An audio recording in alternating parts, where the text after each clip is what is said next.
En agentes físicos nosotros definimos el límite máximo permisible como aquel valor que el trabajador no puede sobrepasar en exposición para un rango de tiempo de exposición. En agentes químicos vamos a definir nosotros tres conceptos para TLBs. El primer concepto para TLBs que nosotros vamos a definir es el famoso TLB-TBAA. El TLB-TBAA es el valor límite tolerable para una exposición media ponderada. ¿Qué significa esto? Que en una jornada laboral de 6, 7, 8 horas se define un valor límite tolerable que el trabajador no debe sobrepasar. Si el trabajador labora 8 horas, este valor está normado. Si el trabajador labora menos horas o más horas, podemos nosotros proyectar el valor. Nosotros hemos visto hace un momento cómo podemos proyectar el valor para una exposición diaria, para una exposición semanal, y hablamos de un TLB para un tiempo X. Ese TLB, sin necesidad de decir un adicional, hace referencia al TLB-TBAA. Entonces, el TLB-TBAA nos representa a nosotros un valor límite tolerable para una media ponderada de exposición. Y lo podemos, en todo caso, graficar de la siguiente manera.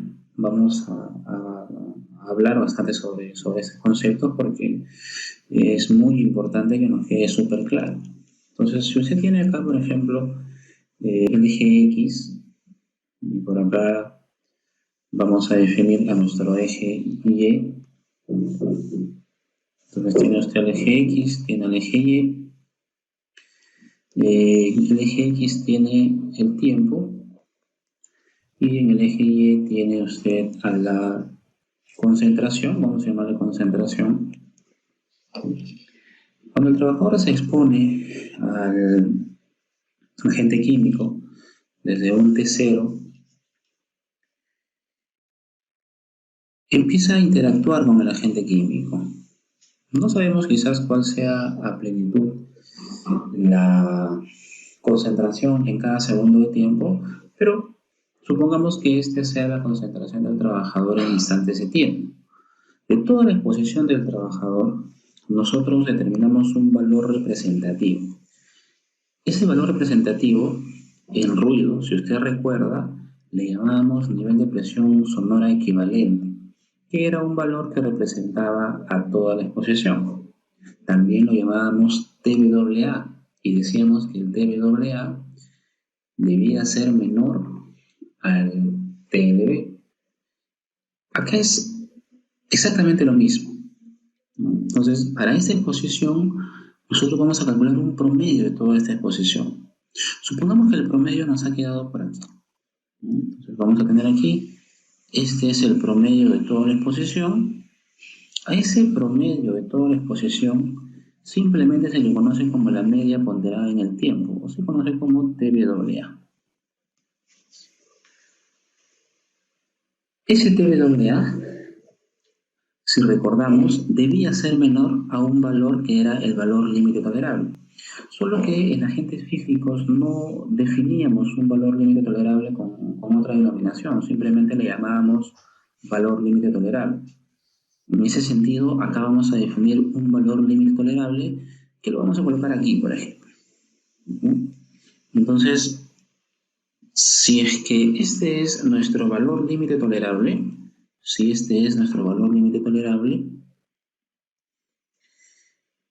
este TLB es el TLB-TBAA, o sea, es el valor límite tolerable que no se debe sobrepasar en una media ponderada en el tiempo.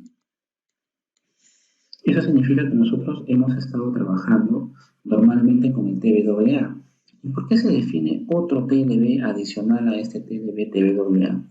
Se define otro TLB porque en agentes físicos, si es que estas curvas correspondían a ruido, usted podía exponer al trabajador en instantes de tiempo a ruidos altos, luego llevarlo a ruidos bajos, ruidos altos, ruidos bajos, de tal manera que el equivalente no supere el TLB, ¿no? Entonces, en ruido teníamos algo así, ¿no? Usted tenía los dos ejes En este caso tenía tiempo, tenía decibeles, lo exponía a 90 decibeles, lo podía exponer a 84, lo ponía a 80.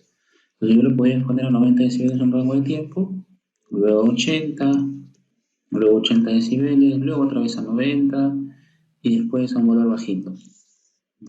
Al promedio de todas estas cuatro exposiciones, le llamábamos nivel de presión sonora equivalente, también llamado TBAA o media ponderada en el tiempo, porque es una ponderación de las concentraciones en el tiempo. Y ese valor debía ser menor al TLB para ruido. El TLB para ruido es 85 decibeles. Y ese TLB lo llamábamos así a secas, TLB, pero para nosotros representa realmente el TLB TBAA. Ya hablando en un lenguaje técnico más formal, ese valor es el TLB TBAA, es el valor límite tolerable para una media ponderada de tiempo de exposición. Sin embargo, en agentes físicos, basta que teníamos estas dos curvas, no representaba mayor nivel de riesgo porque el TLB-TBAA o esos 85 decibeles superaba la exposición de la persona y no nos preocupaba mucho esto. No nos preocupaba mucho los instantes de tiempo en los cuales el trabajador estaba expuesto a niveles de presión sonora por encima del límite máximo permisible. En agentes químicos no sucede algo así. En agentes químicos sí nos va a preocupar las concentraciones que sobrepasan en instantes de tiempo al TLB-TBAA.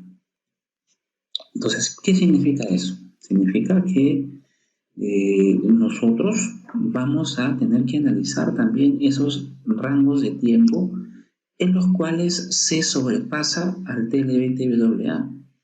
Acá sí nos va a interesar. Entonces, si es que tenemos esta curva de concentración versus tiempo, en teoría, en primera instancia, estaría bien, porque el TLB es mayor al TBAA. Sin embargo, acá también debemos analizar estos tiempos en los cuales se está sobrepasando. Estos tiempos en los cuales se está sobrepasando el TLB-TBAA. ¿Por qué es necesario estudiar esos? Porque en agentes químicos, si usted expone al trabajador a una sustancia tóxica por encima del TLB-TBAA, podría generarle daño a la persona. Por eso es que en agentes químicos definimos un TLB-TBAA, que es el que ya hemos explicado, y también vamos a definir otro TLB llamado TLB-STEL. El TLB-STEL, también llamado valor límite tolerable para una exposición de corta duración, ¿no? Se escribe así, TLB-STEL. Vuelvo a repetir, un valor límite tolerable para una exposición de corta duración.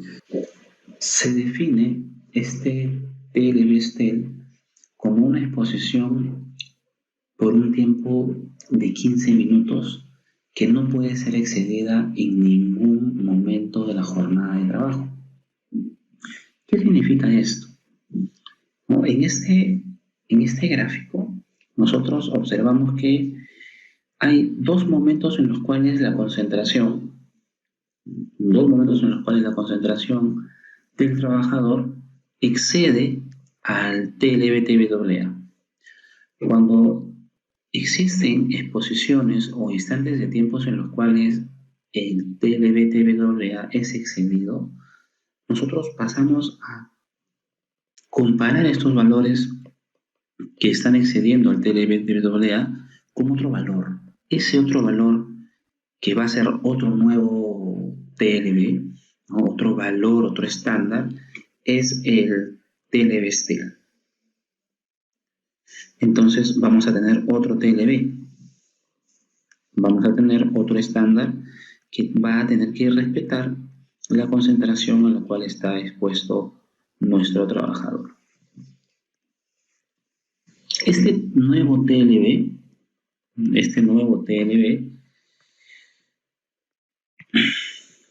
vendría a ser para nosotros el TLB Estel.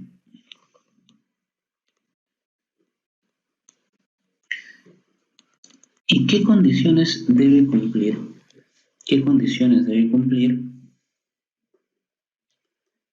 estos instantes de tiempo en los cuales yo sobrepaso al TLB-TBAA?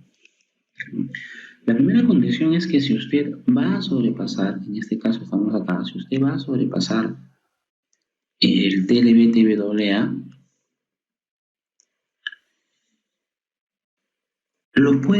puede sobrepasar esos valores, pero por instantes cortos de duración. Ese tiempo, en este caso, ¿no? Este tiempo en el cual yo estoy excediendo el TLB-TBAA, este tiempo 1, este otro tiempo, este tiempo 2,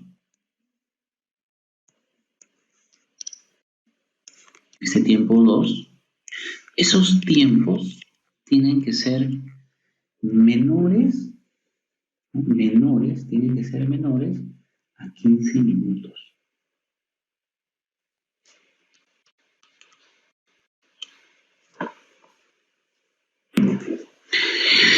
Y si es que hubiera otro pico más, ¿no? Ese nuevo tiempo en el cual yo sobrepaso al TLB-TBAA, también tiene que ser un rango de tiempo de exposición corto, que no debe superar los 15 minutos. ¿Qué otra condición se le establece? Como máximo, pueden haber 4 exposiciones por encima del TLB-TBAA. O sea, usted puede exponer al trabajador por encima del TLB-TBAA. Usted puede exceder la concentración del TLB-TBAA como máximo 4 veces al día.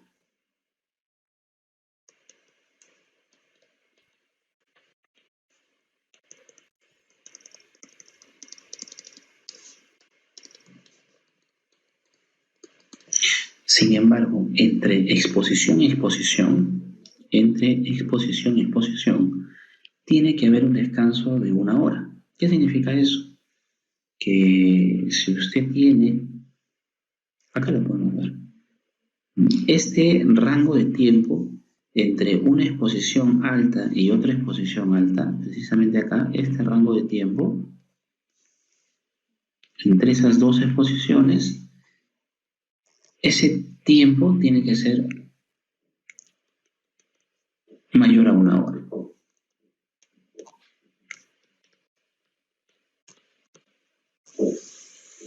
Entonces, ¿usted puede exceder al TLB-TBAA? Sí. ¿Abiertamente lo que usted quiera? No. Si usted llega a acceder al TLB-TBAA, esos picos los vamos a comparar ¿con qué? Los vamos a comparar con el TLB-STEL. ¿Qué consideraciones hay para el TLB-STEL? Es una exposición de corta duración.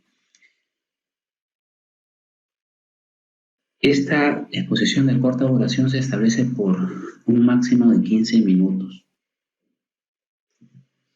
Y si es que vamos a hacer varias exposiciones altas por encima del TLB-TBAA, se tiene que establecer un tiempo de descanso mínimo de 1 hora. ¿Cuántas exposiciones puedo hacer como máximo al día? 4 exposiciones máximo durante toda una jornada laboral de 8 horas.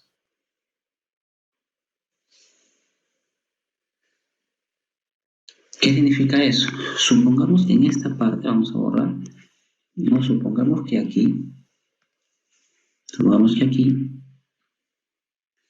usted tenga un pico así. Por ejemplo, ahí usted está excediendo el TLB-TBAA, pero ya excedió también el TLB-STEL. Por lo tanto, acá sí hay un riesgo de daño al trabajador. Usted no debe superar el TLB-STEL. ¿No? Por eso es un valor adicional al TLB-TBAA. No debe superar el TLB-STEL. Otro caso, ¿cuál sería? Sería el siguiente, de que esta exposición en la cual usted excede al TLB-TWA sea muy larga. Si este tiempo, ¿no? Si este tiempo de repente es de 30 minutos, ahí también tenemos otro problema. Según lo que hemos mencionado, el tiempo tiene que ser menor a 15 minutos, por lo tanto acá también habría un incumplimiento. Es otra consideración que hay que tener en cuenta. Ahora, si es que tenemos otra exposición, vamos a suponer aquí, vamos a borrar por aquí. Si acá tenemos otra exposición, ahí tenemos otra exposición. Si este rango de tiempo es menor a 15 minutos, genial, estamos cumpliendo con el parámetro. Estaríamos por debajo del TLB-STEM. Pero ¿qué sucedería si es que en este tiempo este tiempo es de 2 horas? ¿Ese tiempo estaría bien? Sí, sí estaría bien porque el descanso es mayor a 1 hora.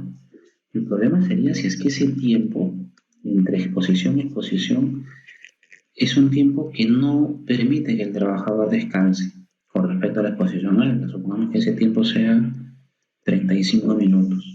No, ahí estaríamos en un incumplimiento porque hemos establecido que el tiempo de descanso mínimo entre exposición alta y exposición alta que esté por encima del TLB-TWA tiene que ser cuanto mínimo 1 hora, por lo tanto esto estaría mal. Entonces, acá hay algunas consideraciones, ¿no? Espero que usted pueda comprenderlo, trate de escuchar muy bien lo que estoy mencionando para efectos de no tener algún tipo de confusión. Entonces, vamos a volver a repetir. Entonces, en agentes químicos estamos mencionando que existen 3 tipos de TLB. Hemos mencionado 2 hasta ahora. El TLB-TWA, que es el valor límite tolerable que no debemos sobrepasar en un tiempo T, que pueden ser 8 horas, 6 horas o 10 horas. Si usted sobrepasa ese valor, hay que tener cuidado. No lo puede sobrepasar abiertamente, como quizás en agentes físicos sí lo hacíamos. Si usted sobrepasa ese valor, hay que tener cuidado. ¿Qué consideraciones tenemos que tener con esos valores que están por encima del TLB-TWA? Las consideraciones que hay que tener para esas exposiciones que están por encima del TLB-TWA es que primero hay que compararlas con otro TLB. Ese nuevo TLB es el TLB-STEL. ¿Qué establece el TLB-STEL? Es un límite de exposición de corta duración. Como máximo, el tiempo que excedemos al TLB-TWA debe ser 15 minutos. No debemos estar por encima de los 15 minutos. Y entre exposición y exposición tiene que haber descanso de 1 hora. ¿Cuántas exposiciones como máximo durante la jornada laboral? Máximo 4 exposiciones en toda la jornada laboral que estén por encima del TLB-TWA, entendiendo de que todas las exposiciones sí tienen que estar por debajo del TLB-STEL. Entonces, acá en agentes químicos, por la naturaleza de los agentes químicos, se trabaja con 2 tipos de TLB, el TLB-TWA y el TLB-STEL. Hay otros agentes químicos que por sus características no tienen TLB-STEL y no tienen TLB-TWA, y para ello se define un TLB-saline, también llamado TLB-C. En otros textos de repente lo va a encontrar usted como TLB-techo. El TLB-C, saline o TLB-techo, vamos a colocarlo por aquí.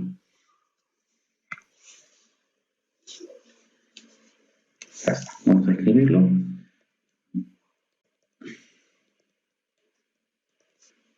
El TLB-saline, también llamado TLB-C, es la concentración máxima permitida que no puede ser superado en ningún momento durante una jornada de trabajo. Normalmente está indicado para sustancias de altísima toxicidad y bajo el límite de exposición. Las sustancias que tienen TLB-saline no tienen TLB-TWA ni TLB-STEL. Entonces, cuando el compuesto usted vea el compuesto dentro de la lista de agentes químicos y solamente tenga TLB-Seiling,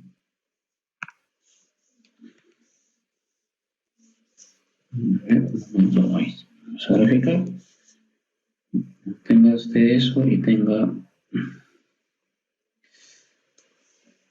un único TLB, que es el TLB-Seiling, estamos frente a un compuesto químico de alta toxicidad. Entonces, la concentración del trabajador con respecto a la gente puede ser bastante parecida, y lo que estamos mencionando es que va a existir un TLB único que usted no debe sobrepasar en ningún instante de tiempo. Ese es el famoso TLB-C, le ponen algunos simplemente, llamado TLB techo.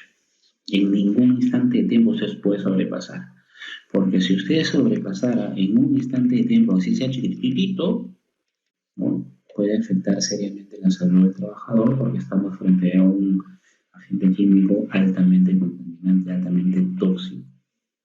Ahí definimos nosotros el TLBC. Cuando usted revise la 015-2005 SA, se va a poder dar cuenta de que usted tiene TLB, TLBA, TLB-STEL y TLB-SEL para algunos productos, para algunos agentes químicos. Entonces, las consideraciones en agentes químicos son bastante restrictivas en comparación con los agentes físicos, ¿no? Entonces, da un tema de análisis.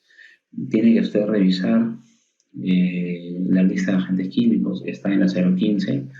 Cuando dé su evaluación, le recomiendo de que tenga la 015-2005 SA a la mano, para que usted pueda tomar algún dato. Puede ser que en algún ejercicio le solicite yo a usted de que trabaje con un TLB. No necesariamente los TLB van a ser datos, usted los puede extraer directamente del Decreto Supremo 015-2005 SA. Hay que saber leer la tablita, no es nada del otro mundo, porque ya con la explicación de estos TLB usted lo va a poder comprender sin ningún problema. Muy bien, al inicio nosotros hemos clasificado a los agentes químicos como aquellos agentes que se pueden presentar en forma de partículas o en forma gaseosa. Con respecto a la forma de partículas, teníamos partículas sólidas, partículas líquidas.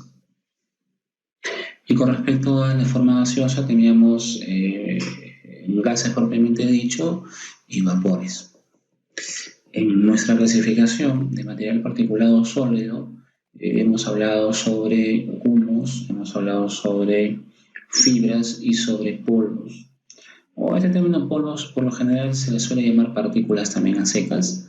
Y vamos a estudiar dos tipos de partículas, las partículas inhalables y las partículas respirables. En esta sesión, que es la primera sesión del bloque 4, vamos a trabajar partículas inhalables y en la sesión 2 vamos a trabajar partículas respirables. Las partículas inhalables son partículas que nosotros ya hemos definido, son partículas que son muy pequeñas en realidad, son partículas cuyo diámetro está por debajo de las 100 micras o 100 micrómetros y que pueden ingresar por las vías aéreas superiores, como es la nariz. Pueden también ingresar inclusive por la boca, en menor medida, sí, pero también podrían ingresar por la boca.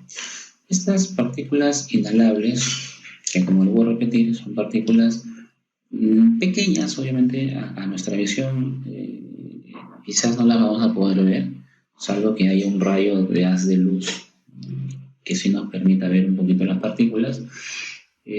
Son partículas que, como lo voy a repetir, su diámetro bordea los 100 micras, 80 micras, y acá puede haber algún tipo de diferencia si usted ha estudiado ese tema anteriormente, o ha estudiado o revisa alguna bibliografía. Algunas bibliografías lo definen como partículas de 50 micras. Eso puede variar en realidad, no nos vamos a discutir mucho, porque dado 50 micras, 70, 80, 90, 100, más o menos es el diámetro promedio de las partículas denominadas en este caso partículas inhalables. Estas partículas inhalables eh, pueden producir daño en el trabajador, ¿no? No es normal pues que una persona inhale constantemente las partículas. Esas partículas quedan retenidas en nuestros sistemas de defensa. En la nariz tenemos mucosidad, sin embargo estas partículas pueden burlar este sistema de defensa y pueden generar irritaciones, intoxicaciones en el trabajador. Y para poder hacer el análisis de estas partículas inhalables, vamos a hacer uso de las famosas metodologías NIOSH. Las metodologías NIOSH nos van a servir mucho para poder establecer una metodología adecuada de análisis tanto de partículas respirables, inhalables, y también podemos aplicar las otras metodologías NIOSH, por ejemplo, para poder establecer el análisis de humos metálicos u otro compuesto químico donde la metodología ya esté establecida. Entonces, en esta parte vamos a trabajar nosotros las famosas partículas inhalables. Vamos a colocar acá partículas inhalables.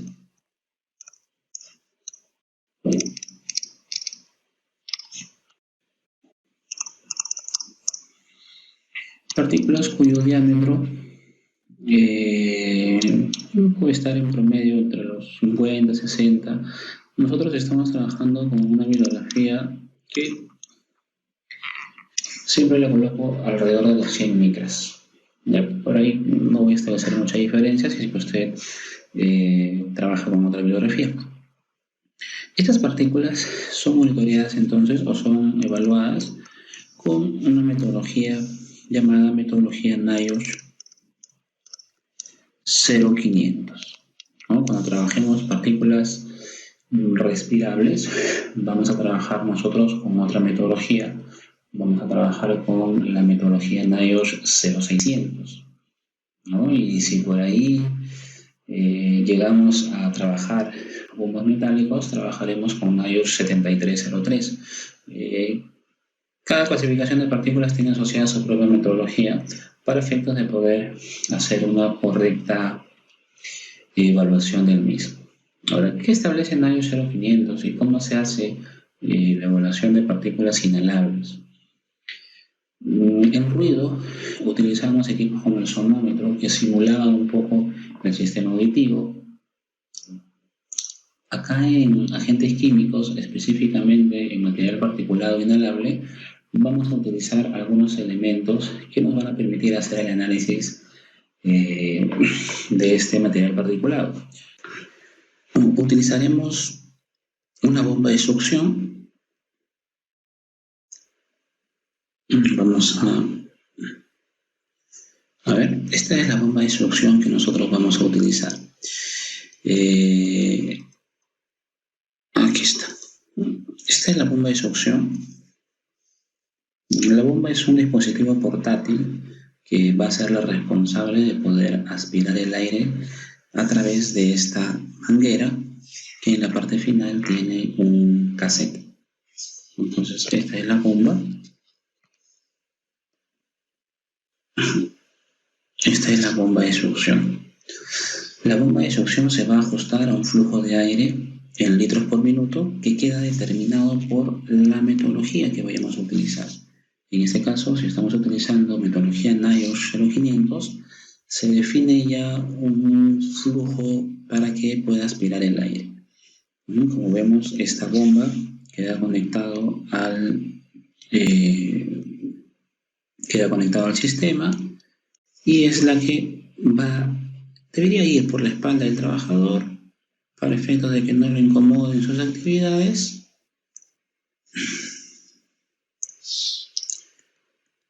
Perdón, vamos a ver cómo viene esto. Ahí está.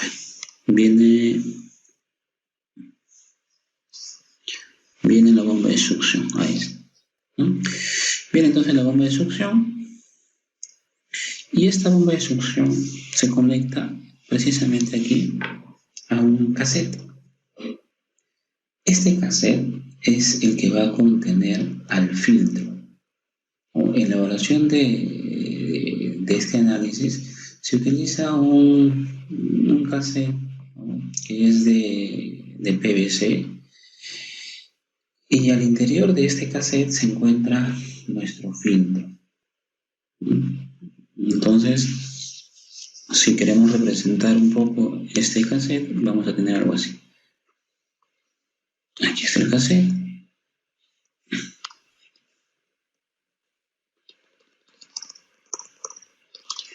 Y en el interior del cassette se va a encontrar el filtro. ¿Qué es lo que hace el filtro? Retiene las partículas, ¿no? Si usted ve, el cassette viene conectado a la bomba,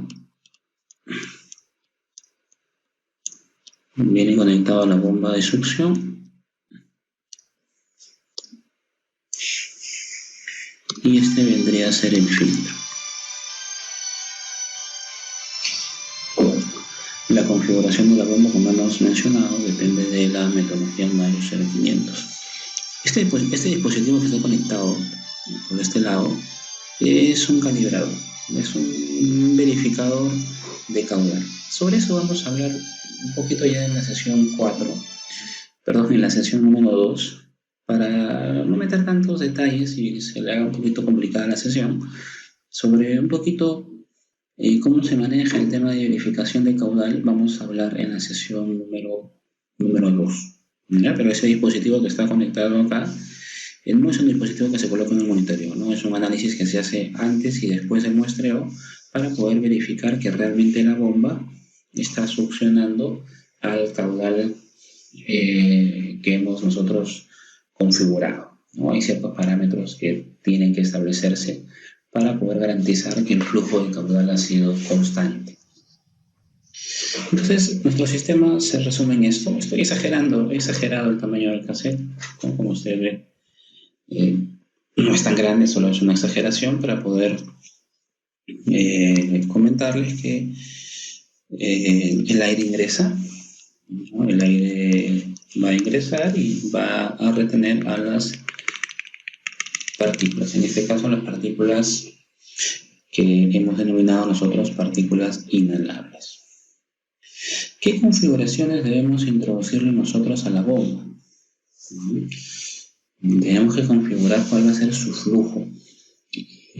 La metodología Nayo 0500 establece que el flujo de succión, vamos a llamarle flujo Q, el flujo de succión Q se establece en un rango de 1 a 2 litros por minuto. O sea, no nos da un valor establecido, nos dice que el flujo tiene que estar en ese rango, de 1 a 2 litros por minuto. Succionando al flujo que usted determine, se define también un volumen máximo de 133 litros. En el tema práctico, en el tema aplicativo, usted va a ver que muchas veces las empresas, cuando monitorean, seleccionan un caudal de 1.1 litros por minuto. Y bueno, usted cuando le preguntan muchas veces no sabe el monitorista por qué está trabajando 1.1. Trabajan 1.1 para darle la mayor o el mayor tiempo de vida precisamente al filtro. ¿Por qué? Porque llega un punto en el cual este filtro se satura. Y ese filtro se satura cuando se succiona el volumen máximo a un determinado caudal. Veamos ese caso. ¿No? Supongamos que usted elige caudal 1.1 litros por minuto, trabajando al volumen máximo de succión en 133 litros, ¿no?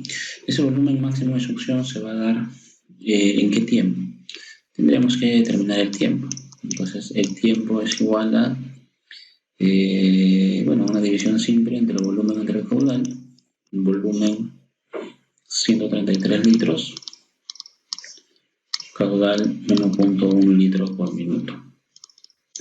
Si usted divide eso, tendría usted que el tiempo sería 133 litros entre 1.1 litro por minuto. Ahí se va el litro con el litro. Y le queda 133 entre 1.1. Se divide eso y le sale 120.9 minutos. Y si usted lo pasa a horas, tendrá que dividirlo entre 60. Si usted divide esto entre 60, le sale un tiempo de 2.015 horas. Que, bueno, trabajando, podemos redondearlo a 2 horas. Podemos redondearlo a 2 horas. ¿Qué significa esas 2 horas? ¿No? Significa que en esas 2 horas el filtro ya entra en saturación. ¿No? El filtro ya entra en saturación. ¿Y qué significa que entre en saturación? Que no va a tener capacidad de poder retener más partículas. ¿No? Entonces, si usted tiene una jornada laboral, si usted viviera una jornada laboral que va de 0 a 8 horas, supongamos, no, vamos a poner una jornada laboral más interesante. Vamos a colocarle de 0 a 10 horas. Significa que este cassette, usted lo tiene que cambiar cada 2 horas, porque a ese tiempo se establece la saturación del mismo. Entonces usted tiene que cambiar ese cassette cada 2 horas. Si es que la jornada del trabajador es de 10 horas, ¿no? Y cada 2 horas vamos a cambiar nosotros, se establece pues que usted va a utilizar 5 cassettes. 5 cassettes. Ahora, el cassette como tal no es parte del equipo de monitoreo ocupacional. El cassette usted lo tiene que comprar. Entonces, cada cassette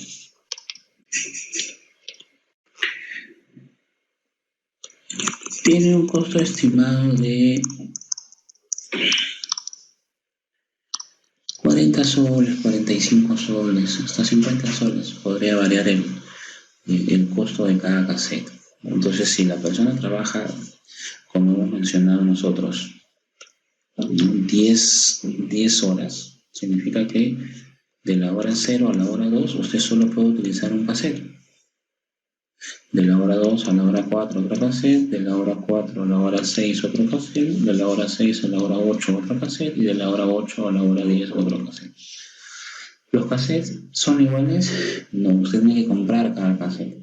Cuando usted compra cada cassette, el laboratorio que le está vendiendo el cassette le va a dar el cassette selladito en una bolsa.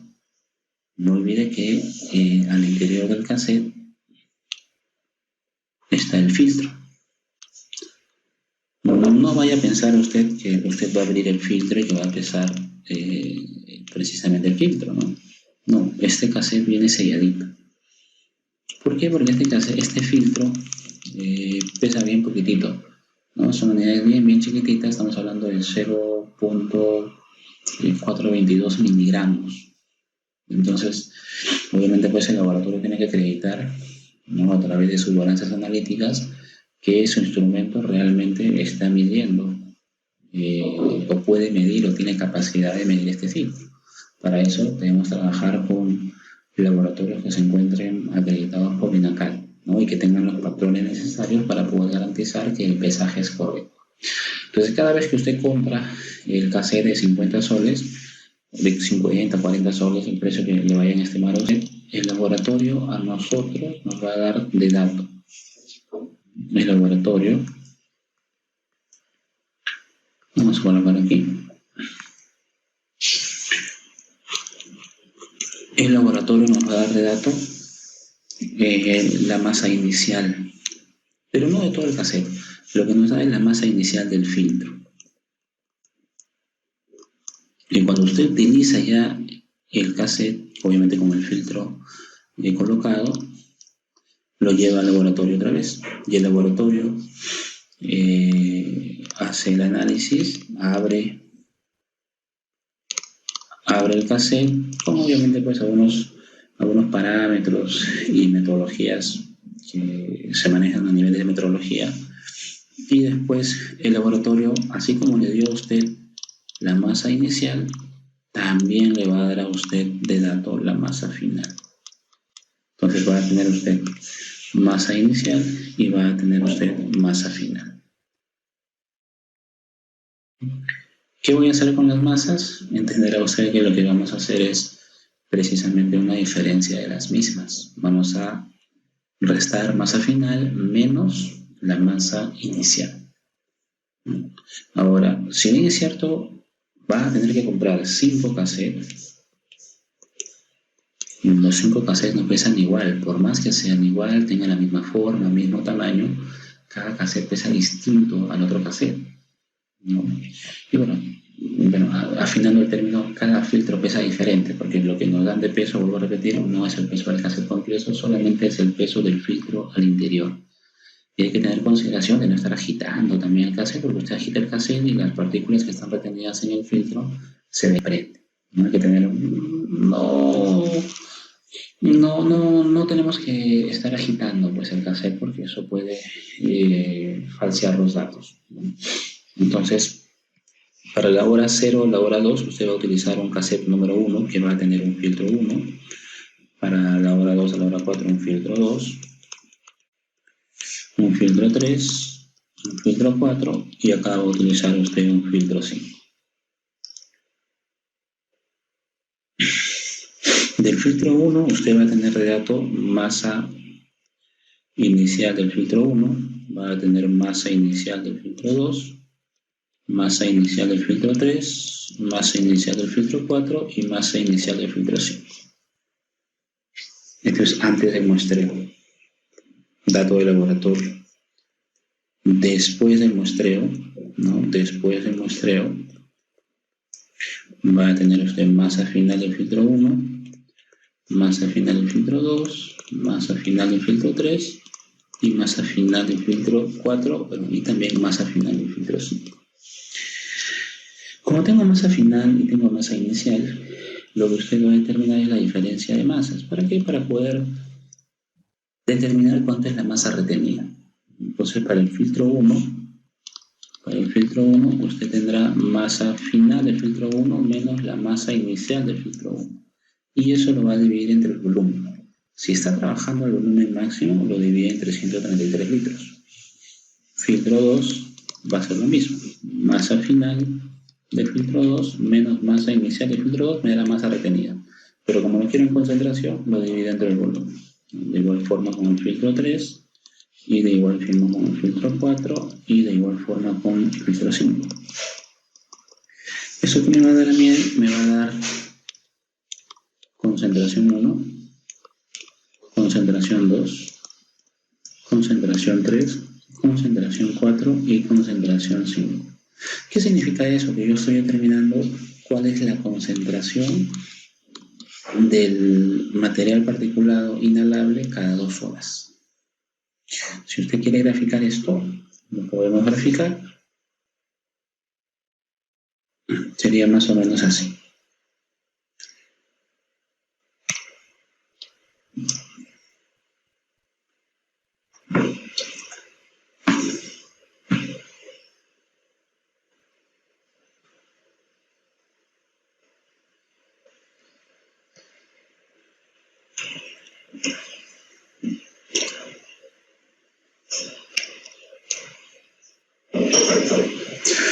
Tenemos por aquí los tiempos.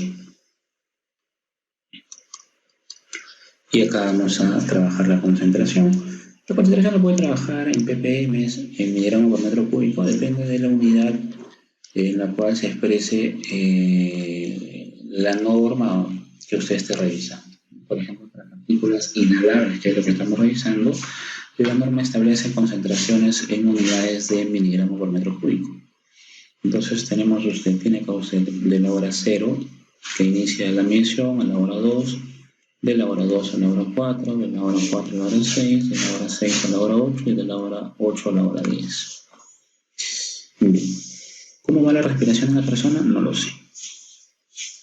No sabemos cómo va la respiración de la persona, ¿no? Eso puede ser variable, depende un poquito de cuál sea la exposición del trabajador con respecto a la gente. ¿Pero qué significa ese C1? ¿Qué significa ese C2? ¿Y qué significa el C3, C4 y C5? El C1 nos representa a nosotros la concentración promedio de la respiración de la persona en las 2 primeras horas. ¿Qué significa eso? De las 2 primeras horas, la persona está teniendo este acercamiento y esta inhalación con el agente químico. A ese C1, que bueno, lo podemos calcular ya numéricamente, nos representa un promedio de esa exposición. Obviamente va a estar entre el mínimo y el máximo. Este es el C1 para nosotros. ¿Qué representa el C2? Algo bastante parecido. El C2 va de la hora 2 a la hora 4. Esta es la respiración de la persona. Puede ser que en este momento la persona sí esté interactuando de forma ya directa con el agente químico, por eso es que hay un incremento. Y ese C2 nos representa a nosotros el promedio de esas dos exposiciones. El C3 nos representaría a nosotros algo bastante parecido, dado que acá empieza ya el tiempo 3 y se va hasta la hora 6. Ahí está. Entonces acá nosotros vamos a tener otra concentración, que en este caso va a ser la concentración 3. De igual forma usted va a tener la concentración 4, lo voy a hacer un poquito más rápido, que va de la hora 6 a la hora 8. En estas 2 horas, acá habrá otra concentración, que no sabemos dónde está, pero podemos colocarlo de forma general. Esta de acá sería la otra concentración, sería la concentración 4, y la última que es este rango de 2 horas donde aparecerá hay mucho mayor exposición. De igual forma, usted va a determinar aquí una concentración promedio a esas, ¿no? Acá usted determina una concentración 5. Como usted necesita la concentración total, lo que necesitamos hacer nosotros es un promedio de todas las concentraciones. No olvide que la concentración total no es la suma de concentraciones, tenga cuidado, la concentración total es simplemente la suma de las concentraciones por unidad de tiempo. Perdón, por la cantidad de concentraciones que vayamos a promedio, entre N, no es unidad de tiempo, es UP, es entre N. Entonces, de esas 5 concentraciones, vamos a calcular nosotros una concentración que representa esas 5 concentraciones.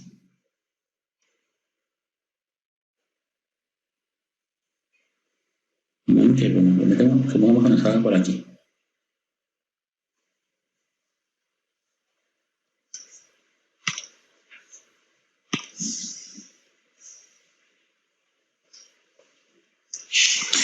Ese valor que he graficado en estos momentos es la concentración de toda la exposición. Tendría que ser para nosotros el TBWA del trabajador, la exposición media ponderada del trabajador. Si usted quiere tener mayor detalle de cómo se está comportando la curva, tendría que hacer más mediciones. Bien. Ese TBWA debería ser menor al TLB. Ahora, ¿de dónde saco el TLB? El TLB es un valor que nosotros vamos a sacar del Decreto Supremo 015-2005 SA. TLB TBWA. El TLB TBWA que aparece, vuelvo a repetir, en el Decreto Supremo 015-2005 SA, 015-2005 SA, nos menciona que es, y lo hemos mencionado hace un momento, ¿no? Ese es 10 miligramos por metro cúbico. Sin embargo, ese TLB que aparece en la 015 es un TLB para un tiempo de 8 horas. Ese es un TLB para un tiempo de 8 horas. ¿Qué tenemos que hacer nosotros? No podemos hacer la comparación con este TLB porque nuestro trabajador está laborando en 10 horas. Por lo tanto, lo que tenemos que hacer es calcular nosotros un TLB a la medida del tiempo de exposición de nuestro trabajador. Entonces, vamos a calcular un TLB que, bueno, si interpreta usted, saldrá mayor o menor. Si está trabajando más tiempo, el nuevo TLB no puede ser mayor, tiene que ser menor, ¿no? A más tiempo, menos dosis de exposición. Por lo tanto, acá va a existir TLB TWA. Acá va a existir un TLB TWA corregido para las 10 horas. Y lo podemos calcular, ¿no? El TLB TWA corregido, en este caso ya para las 10 horas, se lo hablaba usted, se calculaba como el TLB, en este caso ahora sí lo estoy llamando TLB TWA, para 8 horas, que es la jornada normal y que es lo que aparece en la norma, multiplicado por el factor de corrección. Para este caso, el TLB-TWA ya lo hemos definido, lo voy a repetir, es 10 miligramos por metro cúbico. Y ese valor que está acá de 10 miligramos por metro cúbico lo vamos a multiplicar por el factor de corrección. ¿Cuánto es el factor de corrección? Tendremos que aplicar la ecuación que hemos visto. Para una jornada diaria, ese factor de corrección es 8 sobre H multiplicado por 24 menos H sobre 16, donde H es el tiempo de trabajo, en este caso H es 10 horas. Entonces reemplazamos y nos va a quedar así. Nos va a quedar entonces que TLB TWA para 8 horas, no, perdón, no es para 8, es para 10 horas,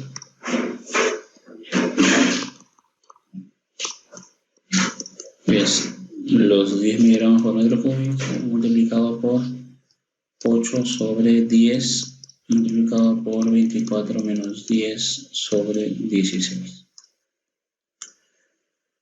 Si usted calcula ese valor, acá tiene mitad 2, le va a salir que este nuevo TLB TWA para 10 horas queda en 7 miligramos por metro cúbico. Usted lo verifica, lo corrobora y si es otro valor ya sabe que yo solamente le trato de explicar un poco el marco técnico y usted tiene que hacer un poco la labor operativa. Bien, entonces acá nos ha salido ya pues un TLB de 7 miligramos por metro cúbico. Entonces este es el análisis que vamos a hacer nosotros para partículas inhalables. Hay que tener en consideración el flujo de caudal, que en este caso varía de 1 a 2, puede tomarse 1.1, 1.2, pero cuando se toma un valor mayor del caudal, lo que hace es que el tiempo de saturación sea más corto. Yo he tomado 1.1 y el tiempo me ha salido en 2 horas, pero si tomara 1.9, el tiempo de saturación es mucho más corto, y si es mucho más corto, lo va a obligar a usted a utilizar más filtros, obligándolo también a que haga una inversión más considerable económicamente.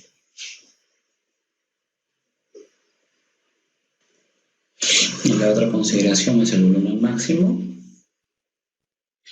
Y con esos valores hemos estimado nosotros el tiempo de saturación. Si es que no trabaja en 8 horas, hemos hecho su proyección, ¿no? Pero no proyectando la exposición, sino proyectando el TLB. Eso es una consideración que no debo olvidar. Y bueno, este es un poquito el análisis de partículas inhalables. Yo lo he hecho en variables. Tendría usted que colocarse algunos ejemplos, quizás numéricos, para que usted vea un poquito cómo se va comportando el C1, el C2, qué tanta distancia hay entre el C1, C2, C3, C4, C5, para efectos de poder quizás comprender mucho mejor esta parte. Bien, en la siguiente sesión ya estaremos trabajando partículas respirables, que la metodología es bastante parecida.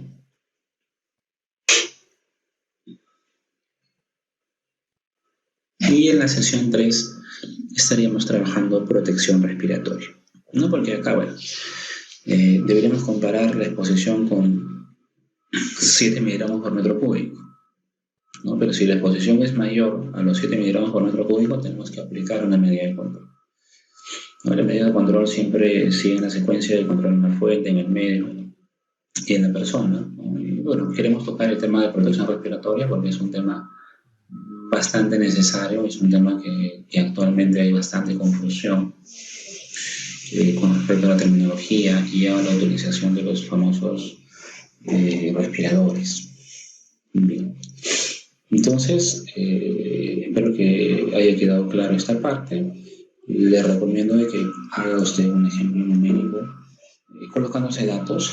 Recuerde que en un ejercicio de evaluación los datos siempre van a ser las masas, ¿no? Por lo general siempre van a ser las masas, dado que las masas son las que nos da el laboratorio. Entonces, usted se pone de dato algunos valores numéricos de las masas, usted va a poder un poquito ver cómo se va comportando la curva. Bien, al inicio ya les expliqué un poquito cuál es la dinámica de este bloque, que es el bloque número 4. Vamos a trabajar 4 sesiones: partículas inhalables, que es lo que hemos trabajado, partículas respirables, protección respiratoria. Vamos a hacer una inversión para poder compartir la norma técnica peruana, que no está disponible, aunque es una norma técnica que recién se ha emitido justamente en ese tema coyuntural. Y ya en la sesión 4 trabajaremos la sesión de planteamiento de objetivos en un sistema de gestión de seguridad y salud en el trabajo, dado que ya hemos hablado sobre la política, hemos hablado sobre el Comité de Seguridad y Salud, hemos hablado sobre el IPRC. Vamos a hablar entonces ya en la última sesión de este bloque sobre el planteamiento de objetivos y la visión que tiene este planteamiento de objetivos con la relación que tiene con la política y la visión que tiene para el planteamiento de indicadores del sistema de gestión de seguridad y salud. Entonces, en este bloque, como las sesiones son vinculantes, va a haber solamente 2 certificados. Uno es completamente gratuito y sin costo, que es el certificado del seminario 4, que es el de planteamiento objetivo del sistema de gestión. Y hay un costo de certificado por todo lo que es protección respiratoria, que abarca partículas inhalables, partículas respirables y el estudio de la norma técnica peruana que mencioné al inicio, ¿no? Bueno, como siempre les digo, es bastante... Es opcional en realidad. Es necesario, eso ya dependerá un poquito de cuál sea la orientación que usted tenga. Si la orientación que usted tiene no está ligado netamente en gestión de seguridad, por ahí que es suficiente de repente con conocer. Si es que su visión es sí la de trabajar en gestión de seguridad y salud, sí va a tener un valor agregado el hecho de que usted tenga pues una documentación que sustente el conocimiento que tiene. En el bloque 5 trabajaremos ya la última parte de la gestión de seguridad y salud en el trabajo y también algún tema de higiene ocupacional que vendría a ser vibración. De repente eso lo iré viendo conforme vayamos analizando este tipo de sesiones que ya son un poquito más técnicas. Y como les dije al inicio, y bueno, lo vuelvo a aclarar, el programa de seguridad y salud en el trabajo es el programa libre, va a llegar hasta el bloque 5 y vamos a liberar el bloque 6. Primero, para que el certificado a nombre de la universidad no sea tan costoso, porque como les he comentado, lo estiman por bloque de horas. Y segundo, para poder cubrir una necesidad del mercado que va a ser bastante alta. Como les decía, todas las empresas que estén certificadas en OSA 18000 ya han establecido muchas su proceso de migración, pero la mayoría espera siempre el último momento. Y ya de cara en la última parte del año, a partir de septiembre, octubre, usted se va a dar cuenta que las ofertas laborales van a incrementarse con respecto a los profesionales que tengan conocimientos en los estándares internacionales como es ISO 14000, ISO 45000. Vamos a trabajar también la ISO 19011 más adelante en un programa libre que es la ISO de directrices de auditoría. Vamos a trabajar la ISO 50001 también de gestión energética y algunas otras ISOs que cada vez están tomando renombre. A nivel técnico, usted siempre tiene que estar preparado porque las organizaciones son diversas. Como siempre les he comentado a los jóvenes que tengo gusto de conocer en los diferentes programas, personas como programas internacionales, es muy difícil que pueda trabajar en una corporación grande. La mayoría de empresas grandes, la mayoría de empresas transnacionales, eh, casi en su totalidad tienen certificaciones en ISO 14000, en ISO 9000, en ISO 18000, ya algunas tienen certificación en ISO 45000. Entonces lo que van a buscar son profesionales que no necesariamente trabajando en sistemas integrados de gestión conozcan los estándares para que no les generen no conformidades, ¿no? Por eso es que algunos me preguntaban en la semana ingeniero, ¿y qué tan importante es sacar el certificado ISO 14000? Bueno, depende de cuál sea la visión que tengas, ¿no? Si es una empresa pequeña, quizás nunca vean una certificación en ISO 14000. Pero si la aspiración es una aspiración a trabajar en una empresa de mayor envergadura, sí es muy necesario que ustedes tengan la certificación en cada norma internacional. Es una necesidad del mercado. Y es algo que ustedes pueden corroborar sin necesidad de creer. Ustedes redújanse en portales de trabajo, pero no en portales de trabajo pues como CompuTrabajo u otros menores. Introdújanse en portales de trabajo como quizás Labor, bueno, hasta Boomerang, de repente, que son portales de trabajo más serios. Muchos me han agregado el perfil de LinkedIn por ahí que siempre compartimos estas recomendaciones. Y ahí ustedes van a poder ver un poquito qué es lo que pide el mercado laboral. Entonces, de lo que pide el mercado laboral, así como usted se va preparando, hay miles de profesionales que también se siguen preparando. Por ejemplo, usted ya marcó la diferencia de estar en el bloque 4, porque usted va a adquirir conocimientos de cursos que seguramente las personas que se quedaron en el bloque 2 no van a llevar. Entonces, usted tiene un destacado. Usted seguirá preparándose y no necesariamente en esa institución, se podrá preparar en otras instituciones, pero siempre la orientación es nunca pensar de que un título universitario o de repente haber llevado algunos seminarios, algunos programas, ya como algunos dicen, ¿no? Para poder llenar el currículum es suficiente, ¿no? Eso sería el pensamiento más mediocre que usted podría tener. Hoy en día las organizaciones también miden el nivel de tiempo que usted le aplica al mejoramiento continuo de su capacidad profesional, ¿no? ¿Qué tantos cursos hace usted en un mes? ¿Qué tantos cursos usted hace en un semestre? Eso le marca un poco la organización, qué tan organizado es usted, qué tanto tiempo se da para poder seguir perfeccionándose. Los parámetros de selección jóvenes han cambiado muchísimo. Se necesita mayor dinamismo en los profesionales y no se necesitan profesionales encasillados.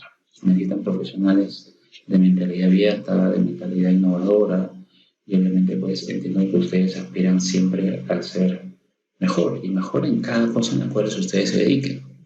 En ese sentido, si ustedes se van a dedicar a seguridad y salud, pues abarquen temas que otras personas no llevan, ¿no? Por ejemplo, el tema que vamos a tocar nosotros, en programas de especialización no los ven. Los vemos en las diplomas que nosotros manejamos, pero veas usted otros programas en otras instituciones, en otras universidades, no ven el análisis. A los más en partículas inhalables hablan de las consecuencias de la salud y es importante, pero para nosotros no basta. Yo, por ejemplo, en partículas inhalables, si usted se ha dado cuenta, no me he referido mucho al término de salud, que es importante, por supuesto, porque en eso se fundamenta, pero siento que es algo que usted puede leer. E información de eso hay muchísimo. Pero cuando usted quiere leer estos cálculos, quiere interpretar un poco qué es lo que dicen las ecuaciones, ahí es muy difícil. Eso es muy más complicado. Entonces al final no lo termino entendiendo o lo termino entendiendo mal. Por eso es que en análisis técnico siempre me dedico un poco más a tratar quizás de hacer algo complicado lo más sencillo posible. Y bueno, obviamente es el trabajo mío, tratar de que todos, sin necesidad de ser higienistas o sin necesidad de ser especialistas en seguridad y salud en el trabajo, podamos conocer un poco más estas sesiones. Bien, bueno, sin nada más que decirles, les deseo el mejor de los éxitos ya en estos dos bloques que serían los finales, ¿no? Para que ustedes puedan lograr el objetivo que seguramente se han planteado, ¿no? Siempre piensen en más, no caigamos en la mediocridad. Bueno, este bloque mío te mandó un certificado más. Y todo eso va llegando solo, ¿no? Pero siempre trate de aspirar a más. Esa es una decisión que usted va a tomar, ¿no? Los próximos cursos libres que están ligados a seguridad, porque creo que también van a haber un curso de economía circular donde mi persona no conoce del tema como cultura general, pero no es un campo de acción mío. Con temas de seguridad, tenemos el curso de ISO 45000, que sí lo vamos a hacer continuo, porque como entre comillas era ligado al bloque 6, vamos a hacer un curso especializado solamente en ISO 45001, bastante amplio en realidad, con muchas aplicaciones. Y luego viene el curso de trabajo de alto riesgo, donde sí, varios me han estado preguntando. El curso de trabajo de alto riesgo es un curso totalmente diferente. En principio, el curso de trabajo de alto riesgo es un curso que tiene todo un tema técnico, un tema de cálculos, un tema de conocer, pero también tiene un tema práctico. Yo sé que muchos de ustedes son de provincia, tengo el gusto de haber conversado con ustedes, sé que son de Arequipa, de Cusco, de Moquegua, de Madre de Dios, de Tinco María, del centro, de Huancayo, de Cerro de Pasco. Mi saludo para cada uno de ustedes. Todos van a poder ver el curso de forma virtual, pero va a haber un plus del curso que es justamente el curso de entrenamiento. Si usted lo lleva virtual, sí, emitirá un certificado, pero el certificado no va a mencionar obviamente que usted ha llevado al lado de entrenamiento. Y esa opción la vamos a marcar en la parte final de ese programa. Estamos obviamente con todas las esperanzas de que el tema coyuntural mejore, y de mejorar seguramente pues ya el siguiente año, en el mes de enero, febrero, marzo, podemos nuevamente abrir nuestras operaciones para poder tener todo este tipo de entrenamiento en trabajo con altura, en trabajo en espacios confinados, entre otros, que les permitan a ustedes poder perfeccionar su perfil profesional. Pero si usted ve muy difícil el hecho de que usted venga a hacer los entrenamientos con nosotros, también lo va a poder llevar, como repito, de forma virtual, pero sí va a haber un plus en la certificación para las personas que hagan los entrenamientos. Yo sí les pediría que no me pregunten, pues, ingeniero, ¿y qué fechas van a ser? Es muy difícil poder estimar una fecha de entrenamiento en esta coyuntura, así que por ahí que solo les pediría un poco de paciencia. Pero se va a manejar ya programas un poco semipresenciales, porque sí hay temáticas en las cuales hay que hacer entrenamientos, ¿no? De igual forma se va a trabajar un programa de especialización en materiales peligrosos. Y bueno, si usted tiene tiempo, tiene disposición y es un campo de acción, yo sí le recomiendo que pueda aprovechar estos 6 meses que quedan, o 5 o 4 meses que quedan del año, y poder prepararse.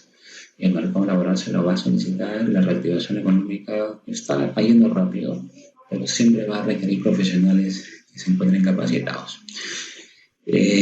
Muchos me han comentado, ingeniero, pero ¿por qué no todo es gratuito?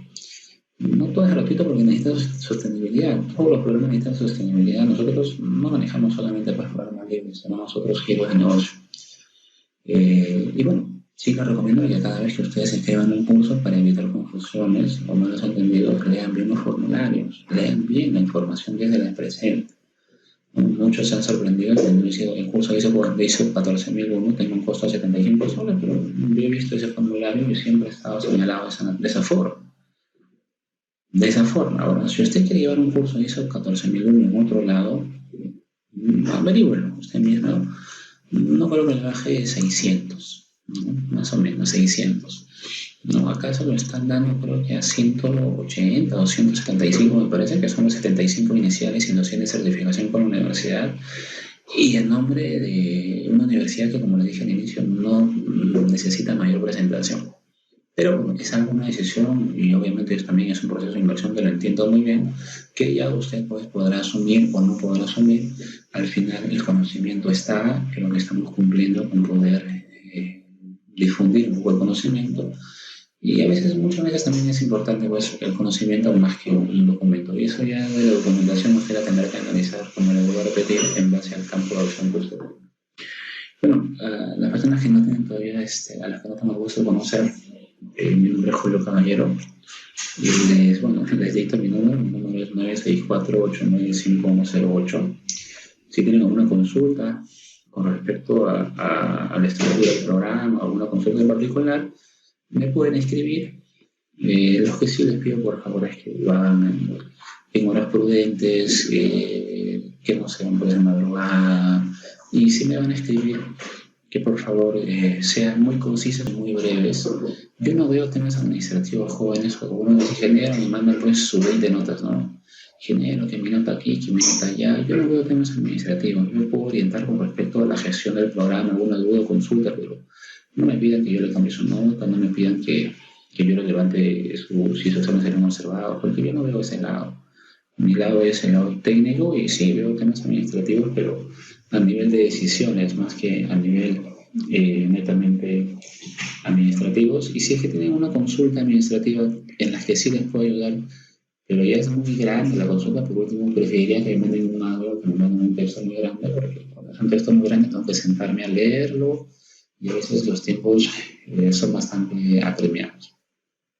Bueno, me despido nuevamente para no hacer muy largo este video y espero que cada uno de ustedes se encuentre muy bien de salud. Muchas gracias. Nos vemos en la sesión 2 de este bloque.